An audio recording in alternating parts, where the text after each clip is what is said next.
Welcome to episode 104 of the Scarlet Faithful podcast. I'm Aaron Breitman. I'm back. I'm on the mend. I was missed Friday's episode. I was out with strep throat the last few days, but feeling much better now and had to come back soon after the news broke this Monday, July 3rd, that Rutgers and Princeton are in talks to open the 2023-24 season at Cure Arena in Trenton on November 6th.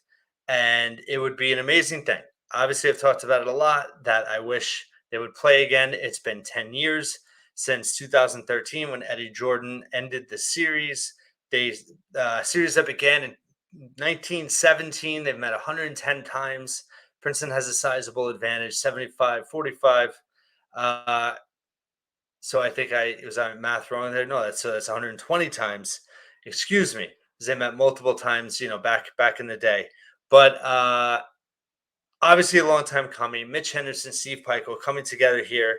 I know that some people have been really wanting this. I know some other fans have been against it. But I wanted to share my thoughts. So obviously, I've talked about before. I mean, I went to Rutgers-Princeton games as a kid. I grew up near Princeton. My father worked at Rutgers, so I went to all the games at Jadwin, all the games at the rack between Rutgers and Princeton, and it was the best. It was the best. It was, of my childhood. I mean, those are probably of any sporting events I went to. Those stand up at the top for me. And those Princeton teams were tremendous. Rutgers had some good teams back then, and won a fair share of those matchups. And obviously, Rutgers, once they got in the Big East, started to win a good amount. And then, Princeton is always competitive, even when they're not at their best. And Princeton had won, I believe, 3 of 4 before Eddie Jordan pulled the plug. He lost the first series in his first season, and then that was it. And it was awful. It was awful. And it's been awful ever since. And it's really kind of, to be honest, and I've said this, this is the one thing that I wish Steve Peichel would change. And I know people are on him about the schedule, and everybody wants a more competitive schedule, and I do too. But I always thought adding Princeton to the schedule was one of those that was just kind of a no-brainer, just in the sense of you appease a lot of fans, you get a lot of media attention. It's not, it's even if it's on a neutral court, which is kind of smart because this could end up being a quad 2 game. Princeton was 91st, I believe, at the end of last season. They were in the low hundreds the year before. The cutoff for quad 2 was 100 on a neutral court. So very well could be a quad 2 game, could be a quad 3. But listen, Rutgers is scheduling what, 5, 6 quad 4 games at home.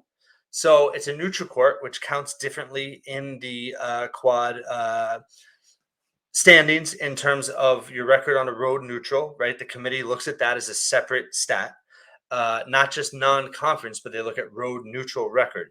So it's a neutral game, so that's a plus. And then it bumps you up in the quads, so that's a plus.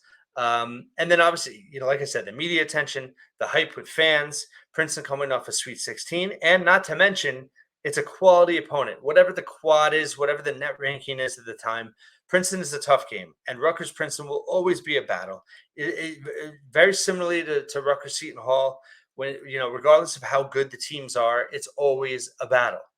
And I don't want to get ahead of myself. I know this is potentially just a one-time deal, but it certainly will open the door. And if it's a good game, it's going to be, if it's at Cure Arena, 8,600 fans, it'll be a sellout. I'm very confident of that. And it's just going to create an excitement level that I think it's going to be hard to bottle back up. I can't say for sure. Of course, Mitch and Steve could just ignore it the following year for whatever reason based on the other parts of their schedule. But it's going to be hard to avoid bottling that series back up for a one-time standalone, 1 year random game. And that makes me really excited. So I love the fact that this is in the works. Obviously, contracts are contracts. It's not yet finalized. Division One docket came out with it first, and Carino confirmed. Um, I had recently heard it was possible, but I didn't get my hopes up. So hearing this report today is tremendous. And listen, it's important for I think people get caught up in the rankings. They get caught up in, what is Rutgers' non-conference schedule going to be? At the end of the day, the non-conference schedule needs to be competitive enough that it prepares you for the Big Ten schedule. And I understand that the Big Ten schedule is a gauntlet, and and Pico's been proven right of this over the years. I mean, if you win enough Big Ten games, it kind of doesn't matter what happens in non-conference. You're going to make the tournament. Now they got burned last year because they fell apart in Big Ten play, and obviously that was a big part of the Mawat Mag injury. But the year before, they were disastrous in non-conference, disastrous, and they still made it because they won enough Big Ten games. That being said, I do think that preparing for the Big Ten and playing a much more difficult schedule is going to help. Now, is it going to be a much more difficult schedule? I don't think it's going to be much more difficult, but it's going to be better. It's going to be improved. You're at Seton Hall. You're at Wake Forest. Credit to Pikel for signing the home and home last year with Steve Forbes and Wake Forest. That's 2 road games right off the bat against high majors, ACC, Big Ten, Big East. Not contenders in their leagues, but Wake Forest should be solid. Seton Hall might be back at the Big East, but it's always going to be a battle. And then you have Georgetown at home, which is a stinker. And that's really not Rutgers' fault at all. That's the Big East and Big Ten agreeing to send Georgetown and Ned Cooley to the rack. It'll be a heated atmosphere for obvious reasons. Cam Spencer. And it'll be a great environment, but that's a game that, Georgetown could probably be a quad 3 home game for Rutgers. So they have to win that game. But again, it is a third high major. You had Princeton in. Hopefully it's a quad 2. Even if it's a high quad 3, it's still a quality opponent. It's still a team that's going to make Rutgers better for playing. And that's a good thing. And then they are working on a 4th high major in a neutral court. So if they can get that to happen, that's 4 2 road, 2 neutral non-conference games, 3 against high majors, 4 quality opponents. That's 4 high majors total, and Princeton. That's an improved schedule. Is that going to be a top 100 non-conference schedule? No. Is it going to be a top 200? Maybe. But even if it's top 250, that's about 100 spots better than it's been. And like I said, that's 5 games there. Even if Georgetown's going to be a stinker in the rankings, it's still a game you get up for. It's still a adrenaline game. It's still a game that the rack is going to rock. It's still a game that's going to help prepare you for Big Ten play. I wish they played someone better in the Big East, but heck, beggars can't be choosers. We need players, right? We got 10 roster guys right now. So anyway, I love the Princeton game.